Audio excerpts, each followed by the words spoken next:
Shalom, meus queridos irmãos, a paz e a graça do Senhor Jesus. Falamos ao vivo de Latina, Minas Gerais, com as aulas de teologia do Centro de Cultura Bíblica Bereshit. Essa imagem aqui na nossa logomarca é o candelabro, a menorá do tabernáculo, né?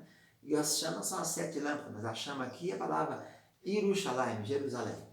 Essa instituição, que é de 1992, fundada aqui por mim, professor Ilmar Sarteneric Eller Kaiser, pastor aqui 30 e tantos anos do Ministério Tabernáculo. Nós estamos aqui estudando a Bíblia desde essa época. Já passaram por aqui mais de 2.000 alunos, já se formaram mais de 700. Nós continuamos agora colocando as aulas à disposição de todo o Brasil e o mundo, gratuitamente. Quem quiser fazer o curso, inscreve-se aí na descrição do vídeo e nos contate. Os demais para aprender e estudar a Palavra de Deus conosco. Nós estamos tratando das aulas de Hamartiologia. Essa matéria ela acompanha a teologia sistemática, com as outras logias, né? Soteriologia, salvação, cristologia, Cristo, pneumatologia, espírito, bibliologia, a Bíblia e antropologia, o homem. Essa estuda o pecado, a Hamartiologia. É do livro 2 e nós estamos falando dessa matéria. Nas aulas passadas nós já falamos, então, por último, falamos sobre a fonte do pecado, mostrando que as fontes, tanto de nível teológico como fontes de nível bíblico. Já falamos, então, sobre fontes do pecado, sobre a natureza do pecado, a introdução, os vocábulos no hebraico e no grego, a natureza. Hoje queremos falar sobre as consequências do pecado. Tem consequência de 3 níveis, né? Consequência para mim, referente ao meu próximo. Então, a consequência, ela tanto atinge a Deus, né? Afeta o relacionamento com Deus, que é esse relacionamento vertical, o relacionamento com o meu próximo, né? Aquele que está do meu lado, e comigo mesmo.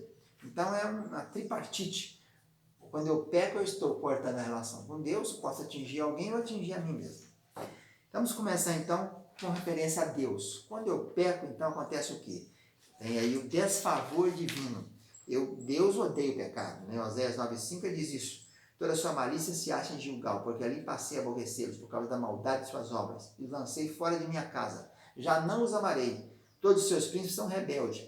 Então a primeira coisa é esse desfavor divino. A pessoa perde essa conexão direta com Deus, né? Parece que a internet cai, a conexão cai. Então, desfavor. Deus não olha com favor, né? Passa a olhar com desfavor. Antes faz parte da natureza santa de Deus opor-se ao pecado, né? Por isso que o tempo todo no Torá, nos Pentateucos, você vai achar a seguinte frase: sede santo porque eu sou santo. Eu, Senhor, sou santo. Eu sou santo. Então o tempo todo é batido em cima da santidade. Santidade é separação. Santo é separado, não está nesse nível de pecado. O Antigo Testamento descreve com frequência os que pecam e violam a lei divina como inimigos de Deus. Então não tem favor mais de Deus, fica como se fosse inimigo de Deus. No Novo Testamento diz que o pecado é inimigo, é inimizade contra Deus. Pecar é fazer-se inimigo de Deus. Romanos 8, Colossenses 1, Paulo fala sobre isso, né? Como uma carne nos desvia da presença de Deus. E Tiago também nós vemos 4. Quem quiser ser amigo do mundo, constitui-se inimigo de Deus. Quem crê no Filho tem a vida eterna. Quem se mantém rebelde contra o Filho não verá a vida, mas sobre ele permanece a ira de Deus. E a ira de Deus se revela do céu contra toda impiedade e perversão dos homens que detêm a verdade pela injustiça. Romanos fala sobre isso. Então esse desfavor tem a ver com a ira de Deus, né? Fica sendo alvo da ira de Deus, é a desaprovação de Deus. Segunda coisa com referência a Deus é a culpa. O sujeito se sente culpado, né? Você vê Davi, depois que Natan colocou o dedo na ferida, ele falou: pequei. Saul também pecou e confessou o pecado. Só que Saul não teve o favor de Deus, porque aquilo ali foi uma coisa genuína, né? Fiel do seu coração. Foi uma falácia, né? A segunda é a culpa. Então a culpa é o resultado disso, é sentimento de culpa, o aspecto subjetivo. É o estado objetivo de ter violado o propósito de Deus para a humanidade e assim estar sujeito à punição. Esse aspecto da culpa é que merece nossa atenção especial, né? É concernente ao que é mal e o que é errado. Então podemos definir o pecado como algo intrinsecamente mal em vez de bom. É impuro, repulsivo, odiado por Deus porque é o oposto do bom. O pecado de modo a envolver não apenas o que é mal, mas também é errado. Então Deus é todo-poderoso, o eterno, a única realidade independente ou não contingente. Sendo o Senhor Deus nos fez responsável pela criação e ordenou que tivesse um domínio sobre ela, sendo todo-poderoso e absolutamente santo, Deus pediu nossa adoração e obediência como respostas a essa dádiva. Então nós carregamos encarregado das riquezas da criação, os homens as têm usado para seus próprios propósitos, como um empregado que desvia fundos do empregador. E mais, somos ingratos por tudo que Deus nos tem feito e dado.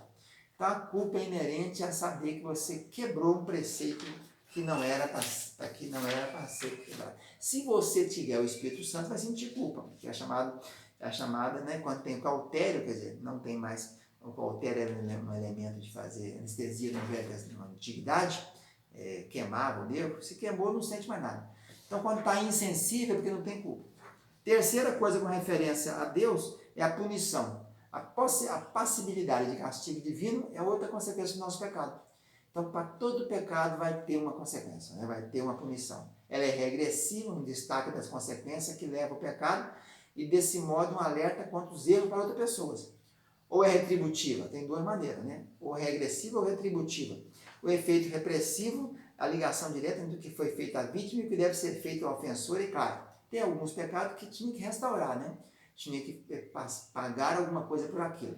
Por exemplo, se naquele tempo antigo não desse dízimo, tinha que dá-lo novamente com 1/5 a mais, acrescentando, né? A ideia de retribuição também é vista com muito clareza no termo hebraico nakam. Essa palavra, incluindo seus derivados, aparece 80 vezes no Antigo Testamento, é com frequência traduzido por vingar, vingança, tomar vingança, né? Havia, né, as cidades, quando Israel chegou a Canaã, havia as chamadas cidades refúgio, onde ninguém poderia buscar o vingador de sangue, não poderia pegar o assassino. Ficaria ali. Se não houvesse culpa, nem dolo, né, poderia ficar naquelas cidades. Então, a vingança tem a ver com isso aí. Então, o efeito regressivo é o efeito de poder fazer a vingança. A justiça retributiva é retribuição pelo que você fez, né? Se fez, vai ter retribuição de acordo com o que foi feito. Então, embora a punição divina dos pecadores tenha definitivamente um caráter retributivo, não podemos desprezar suas duas outras dimensões ou funções. Por essa razão, a punição dos malfeitores era com frequência aplicada publicamente. Então, existe o efeito disciplinar da punição. A punição era administrada para convencer os pecadores do erro, sua conduta e fazê-los deixá-lo disso, né? Tem o caso da morte de Acã, né? Foi apedrejado publicamente, né? Todos viram. Tem a caso da rebelião de Coré. Todos viram até o Sheol tragando eles vivos, né? Então são os efeitos retributivo e repressivo, e o efeito também chamado de reparador, né? Retributivo, repressivo, retribuição do que você faz. Essa é a questão da punição. Agora vamos para a questão da morte. O pecado também gera morte. E as três mortes: morte física, morte espiritual e a morte eterna, né? O pecador não vai ter direito na eternidade. Então, o salário do pecado é a morte. A morte física, porque todos, né? O pecado, aliás, o homem não morreria, né? O homem foi feito para viver eternamente. A morte física entrou no mundo pelo pecado de Adão e Eva. Por isso que entrou a morte. Adão não morreria, poderia estar aqui até hoje, vivendo conosco, né? E, na verdade, eu disse agora há pouco, e reafirmo aqui, a palavra de Deus foi verdadeira para ele. No dia que comer, certamente morrerás. Como 1000 dias é igual a 1 ano, ele morreu sem viver 1000 anos. Viveu 930 anos, faltando 70, que é o perfeito para completar a sua história. A morte espiritual, porque depois que ele pecou fisicamente, ele passou a não ter mais conexão com o Pai Celestial, né? Ele perdeu a conexão. Então, porque o Espírito não estava coordenando a alma, que estava coordenando o corpo. Passou a alma a mandar no corpo, né? E a última é a morte eterna. No dia que morrer, acabou. Ele não vai ter destino. O seu destino não vai ser o destino da eternidade. Vai ser o destino do inferno. Ficamos por aqui, então, com as primeiras consequências do pecado, com relacionamento a Deus. Tchau, tchau, a paz.